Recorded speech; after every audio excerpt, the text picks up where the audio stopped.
Jacqueline Sarkeesian joins us now this morning with a preview. Big night for a lot of people. Yeah, definitely. This is the first time, unlike the previous debates, where all of the top candidates will be on the stage on the same night. Many people will be watching Senator Elizabeth Warren, who is rising in the polls, but according to a recent poll in Texas, Joe Biden is still considered a front runner. Now, here's a look at some of the candidates and how they're preparing for tonight's debate. Tech investor Andrew Yang took a break from debate preps to shoot some hoops. He posted this video on Twitter last night saying, "When I see an 8-foot rim, I know exactly what to do." Pretty good dunk there. He also bragged that he could school President Trump on the court.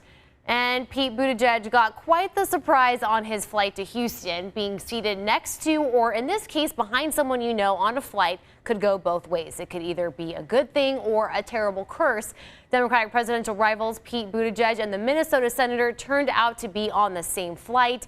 Both appeared to have a good laugh at the seating arrangement. The South Bend mayor tweeted a photo writing, quote, "Very funny, United." The airline company couldn't help but chime in and commented, "Hey, Pete, we thought you might want to sit next to her and talk about debate strategies before the big night on Thursday."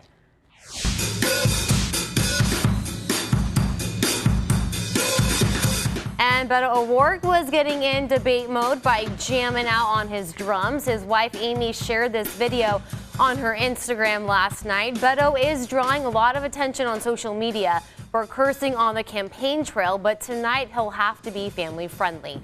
The Democratic National Committee sent a letter to candidates this week asking them to refrain from swearing on stage. I just try to speak as honestly as I can in the language that my fellow Americans use. This is a new political world, and I think part of the reason we're seeing more of this loose language on the campaign trail is because the politics are so much different. We went from a politics of it being PG to being PG-13 and sometimes R.